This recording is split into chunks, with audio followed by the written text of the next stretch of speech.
They're the most famous brothers in the world. So much of their life has been on public display. Or so we thought. Of course, I'm talking about Prince William and Harry, whose relationship seems to have hit rock bottom. But what's happened and how did we get here?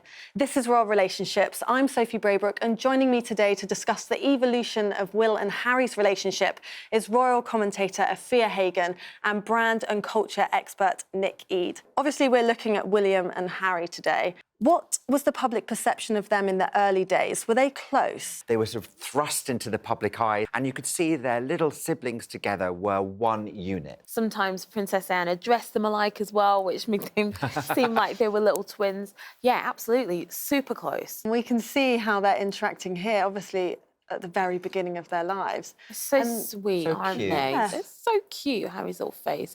And this is quite a famous piece of footage with the dog, because Harry has it, William takes it, and he wants it again, and he's like, leave the dog alone, the dog's mine, and Harry's gone for him again, and then William's going to go back and go for him. They're wearing similar clothes, the colours are as well. They've got blue shoes, they've got red and white. They're kind of been associated together as well. It's like William's always there to guide him. But Harry seems to be quite happy to be guided by his big brother at this age. Well, he was then. And I wonder, actually, even at this young age, if they had any idea of how the trajectory of one life would go and one of the other, like, you know, if he knew that I'm supposed to go and do something, I'm supposed to do something else. I mean, look how William's getting him down the stairs. Yeah. Get in, hurry up, carry your bag. That's quite normal big brother behaviour. Oh, it's though, totally isn't it? normal, It's not Yeah. the air and spare element here. No, not at all. And I think also the other thing too is that when you are someone like Princess Diana having your first child, you'll sort of dote on that child for a long time. Then you've got to have another one. You know, is there a favouritism in there that might be kind of not spoken about? But I think together, the two of them just had a really great young childhood. Yeah. And then, obviously, they were really young when they lost their mother. How do you think that might have bonded the pair? They were together at Balmoral when the night that she died, you know, they both had to walk behind the coffin, as you can see here.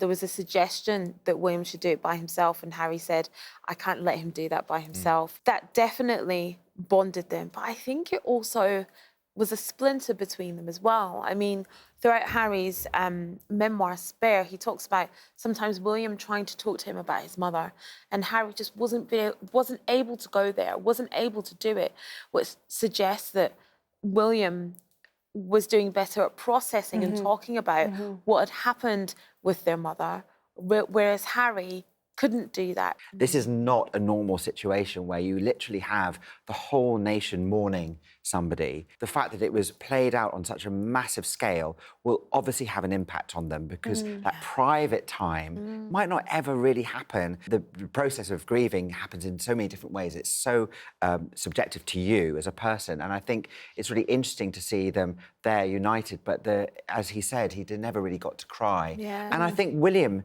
maybe didn't really get to process it too because he had responsibility for his younger brother. And then in their 20s, so a decade later... There was always this kind of ribbing of each other, which was so personal to them that you really saw there was this kind of sneaky grin and you felt like they had a really good relationship. Yeah, let's have a quick look at that banter now.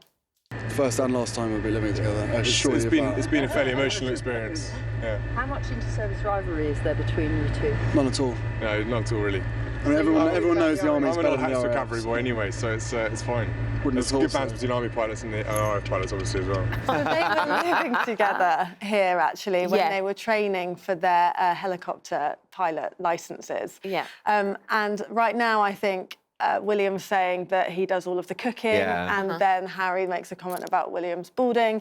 So again, this is one of the moments that we just love to see, wasn't it? Yeah, absolutely. But when you read Spare, I think he felt that some of the banter went into rivalry, that William was perhaps taking the mick out of him in front of other people when he didn't like it. Do you think William thinks that, Nick? Do you think No, I don't think William does. I think William thinks that he was just being an older brother. Yeah, I think you're right. I think he is completely oblivious to anything that might be a little bit incendiary in that respect. I think he really thought that he was just being a bantery brother. They've both got things in common, but they haven't got things in common. One's got a childhood sweetheart, the other one doesn't. The other one constantly dating different people. And actually, when Kate did come on the scene, scene, Harry's spoken out about how she felt like a sister to him and that they were really Yeah. close. It's the perception that we had of them as a tight-knit three doing their charity work together. Is that now true, post-Spare? Harry talked quite lovingly about Kate, about her being, the sister that he never had.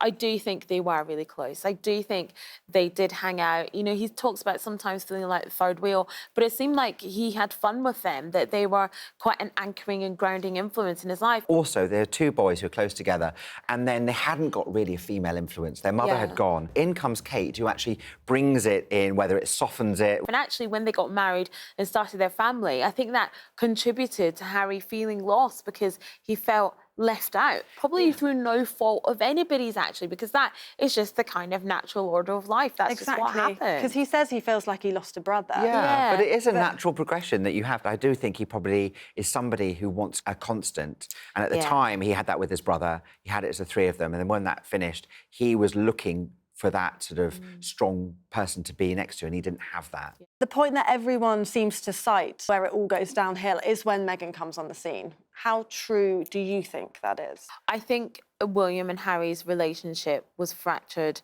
before Meghan came on the scene. And actually, Meghan coming on the scene just sort of shone a light through those cracks. I think, you know, before then, they were having their issues. At a time when he wanted his brothers to be really happy for him, perhaps he wasn't. He wanted him to welcome Meghan in. He felt that he didn't, so made those cracks wider.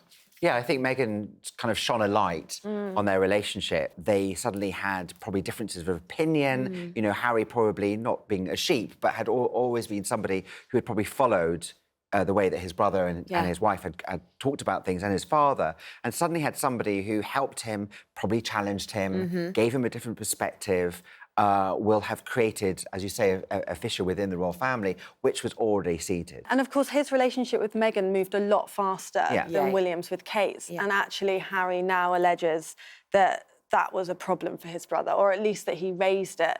If William did make those comments, why do you think they were so hurtful to Harry? I think Harry felt that he was a certain age, that it was kind of now or never. He was like, why would I wait? If I find this person and I want to marry them, I don't want to wait however many years like yourself and Kate did. Why should I do what you did? There's this idea that, you know, William has to do something that's very, very traditional. He has to go down that line. He has to have somebody who's kind of pure. He has to have somebody who's not divorced, you know, and he's probably looking at his brother and going, you're going to marry somebody who's been married before, who is biracial, who is older, who has worked in the public eye, who is a celebrity. And there are probably elements of jealousy there, because if he had been able to marry a celebrity, he probably would have said, loads of people have come up to me and wanted to date me. That's when this weird sort of jealousy can come in, because there is somebody who has got a trajectory which is basically planned from his birth. And there's somebody who, as we know in the book's called Spare, who has this opportunity to really kind of carve his own career and make his own decisions. And that will always put somebody else's nose out of joint, because there'll be an element of jealousy and an element of, God, I wish I could have done that. And that's what I think William went through. Yeah, I mean, it's almost like Harry's jealous of William for, you know, actually having a fixed role in the royal family, but then William's jealous of Harry for being able to do what he wants. You want what you can't have. And I think maybe what Harry saw with William is William had a guided path. He has a destination. It's all laid out for him. It's easy. You know, maybe he just wanted the stability of, this is what you're going to do. There you go. And then William probably saw in Harry, you've got freedom to do whatever you want within reason. You know, you can marry who you want, you can grow your beard, you can wear what uniform you want to your wedding, you can go into combat in Afghanistan, you can go from the North Pole, South Pole, Kazakhstan, wherever, whereas I have this pathway that I have to follow. So yeah, I think it's each other wanted what the other one had. Then there was, of course, the actual physical split. So Harry and Meghan started to pave their own way. They started their own foundation, the Sussex Foundation. They spent Christmas away from the royal family. This all happened really fast. Where does William fit into all of this? He didn't expect it. He was blindsided by it. And he kind of thought that he would always be able to second-guess his brother, and he couldn't. And so what they would do is he would traditionally, or as most people do, would they'd blame someone. And the person that they blamed was Meghan. And they blamed her because she had her own mind. She wanted to do things her way. She'd already lived a life which maybe Harry hadn't, and actually William hadn't really. She'd lived a very different life.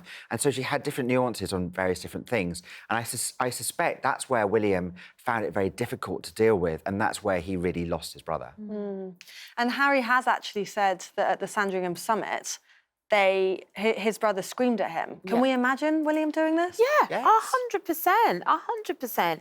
You know, again, it's that element of William being furious that Harry seems to think he has a choice, that Harry's trying to do something different.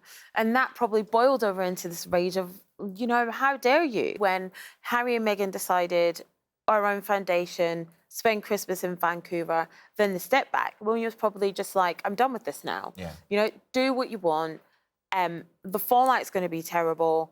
I'm just going to keep quiet. The office will keep putting out these stories. He probably wasn't going to do anything to defend it. I think he was just like, hands off. I'm not involved. It's about protecting as well. So, you know, William had to think about his unit, his wife and children, young children, his career, his perception and the public's perception of him.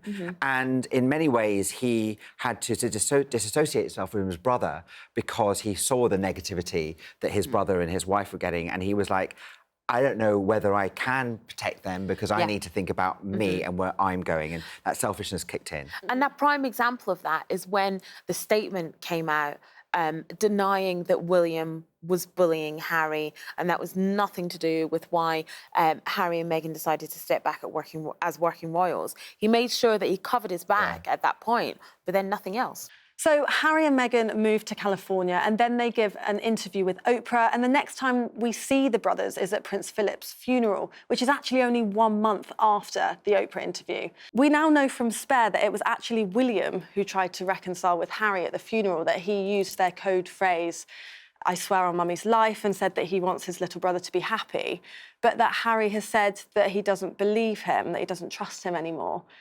What do we make of that? Are you surprised that it was actually William that reached out? I'm very surprised at that.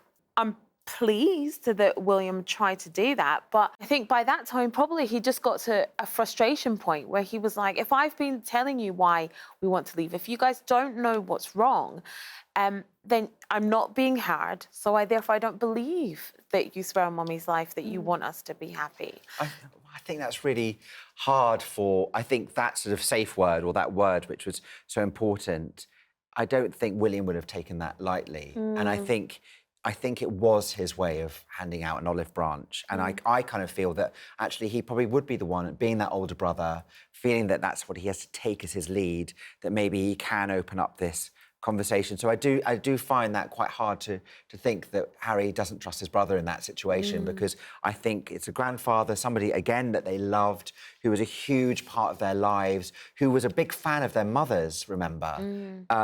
And I felt that maybe this was a situation where there could have been some bridges mended, but unfortunately that didn't happen. Yeah, because Harry's also said he's 100% sure that they can reconcile, but then he doesn't trust him. What more does he actually want from him at this point? He wants an apology. Yeah. What he wants is an apology from both King Charles III and from his brother William, and he wants accountability. There are so many things for apologies to come from, and I think they have to come from both sides, and they have to come from Meghan, Harry, Kate, William, the King, and the Queen Consort too. This is them at the Queen's funeral, so they're doing a walkabout and greeting the mourners. This is the first time we've seen the so-called Fab Four since. And what do you make of the body language here? First of all, the body language between the two couples is quite striking. Harry and Meghan definitely comforting each other, very definitely touchy-feely. William and Catherine, much more separate, much more stoic, if you More like. like their job, isn't it? It reminds me, actually, of the moments when their own mother passed away and them looking at those flowers. And you must also think that there's that emotional memory of probably them, these two siblings, going back to that whole situation. You can see Meghan and Harry a unit. He really now, I think, relies on her a lot for emotional support. And the Prince and Princess of Wales, in a different way, I kind of have this British stiff upper lip, which can kind of grate a wee bit on us. as can holding hands. Do you think they know that, they've been briefed not to? I think that's who they are, and I think that's who they Yeah. are. Okay. Yeah. And I think when you look at the body language between the two brothers, if you look at them without the hand-holding, they're almost a mirror image of each other. I would have killed to be a fly in that car. Did they say anything to each other? Did they hand out mints? Did they have Did they say, what are you wearing? What do you smell of? Did they listen to Salvaged? music? What did they listen to? What was the chat? Yeah. And why Honestly. did they do this? Well, again, it's to show they've come together for the funeral of the monarch, and it's like, let's set aside everything. And we're a family unit, and we can, and as people say, this is one thing I think is really interesting. We can all say things about people, but we can also be there to support them. Yeah. And I think what's happened a lot in the society is that we've become very divisive in the fact that there's only one way or that way. And actually debate like we're having today and listening to each other and actually coming together on a common ground like a funeral, you're allowed to do that. Yeah. You're not betraying anybody. Yeah. You're just being human beings. Yeah. I think there's room for nuance, isn't there? Yeah. And I think actually, perhaps this was an effort to by putting the spotlight on the four of them, it takes the spotlight away from the two of them, from the Sussexes. Yeah. It's a way of bringing them into the fold and saying, at this particular time, in this period of mourning, we're uniting as a family, and that's all. I think that's what they wanted to say. Yeah.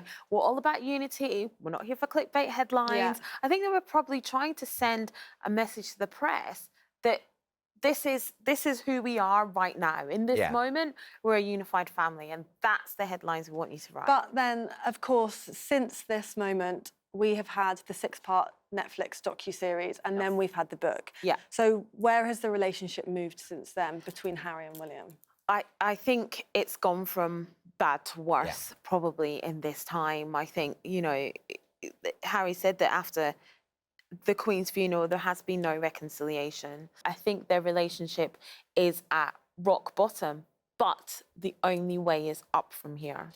I think it must have been very difficult for Harry to be in that situation. We've just seen that photograph, to know in many ways he has betrayed his brother's trust. You've got to remember that this was literally has been a period of less than a month then all of this has come out. This is a lot of bombs coming to one person, and especially to William, who probably feels very fractured and shattered. And now, as he's going up, his grandmother's passed away. He's next in line to the throne. He's got a lot of responsibility, and now this is being thrown at him. Yeah, that he's must got be to work out scary. what he's got to do. But don't you think that Harry has felt that he's been betrayed by William for years? Yes. Because of the leaking and the planting of stories. So Harry probably feels William's getting a taste of his own medicine, that he's been betrayed for years because of the stories that William and his office have allowed to go ahead.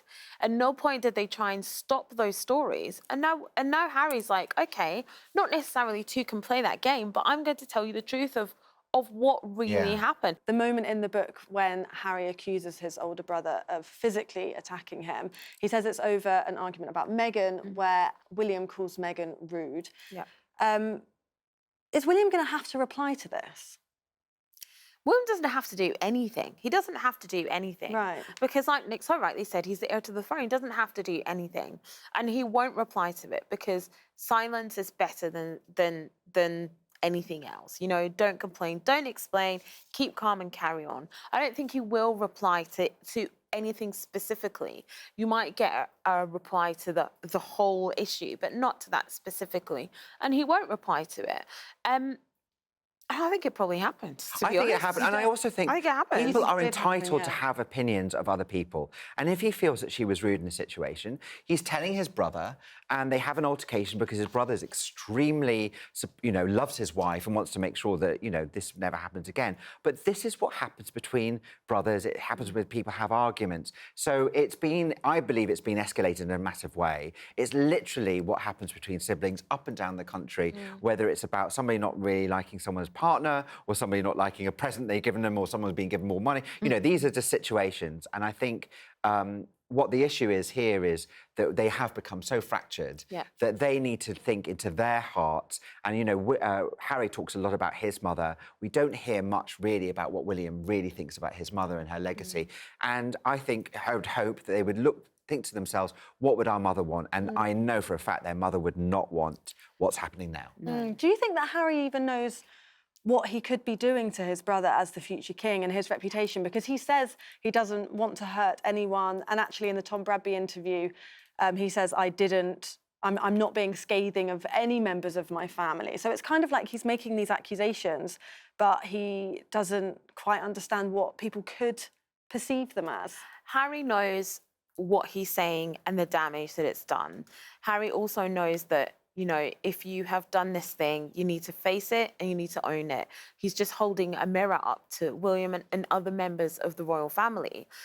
And because he's telling his truth, he's like, these are the facts of the matter. If it makes you look bad, that's on you, that's not on me. So he knows what he's doing, and he knows the damage that it will do, 100%. Yeah, he knows the damage. I think that from a media point of view, a press and PR point of view, I think that he hasn't been particularly well advised with some of the things that he's said and some of the interviews, which I feel are kind of almost justifying and being also quite sort of contradictory. He's trying to generalise this. Unfortunately, he's had to pinpoint members of his family. But really what he's trying to say is the institution has to change, and I'm just showing you and the public why it needs to change. He also says, again, in the interviews, that the relationships are 100% salvageable. So his relationship with his brother, he thinks, can definitely come back from this. Do you believe that? I think because at the end of the day, they're brothers. Don't think it's going to happen anytime soon. I don't think we can expect to see them, you know, out on the town next week or the week after. I think there's definitely work to be done on both sides, on Harry's side and on William's side. But I think the relationship can be repaired. I think a reconciliation can be achieved, but it will take time. So, Nick, do you think they could ever trust each other again? I don't think they'll be able to trust each other again. I think they will be able to be in the same room together and they'll be able to do things together. As you say, they are blood, they are siblings, and they have this, you know, a legacy of being part of the royal family. I think that there are situations where, you know, when you talk about lying, you know, that's very hard to come back from, and trust. And those are really strong words, and they'll always be in the back of your head, even although you might have like moved on, you'll still have that in the back of your head. So I don't think they'll ever be best friends again. But they have a common ground. They have a history together. They have a legacy, and they know each other intrinsically. And I think that maybe it won't be the coronation. It might be a bit past that, but I do think that we will see them back together, and I think there'll be lots of apologies. And as we get older, we become much more wise, and we become less contentious or aggressive in situations, and we become to realise that there are different sides to every story, and we can agree and we can disagree and be still family. Yeah. Well, when asked whether he'll be at the coronation, Harry said that the ball is in the royal family's court. So we'll have to wait and see what happens in May. Thanks for joining us. See you next time.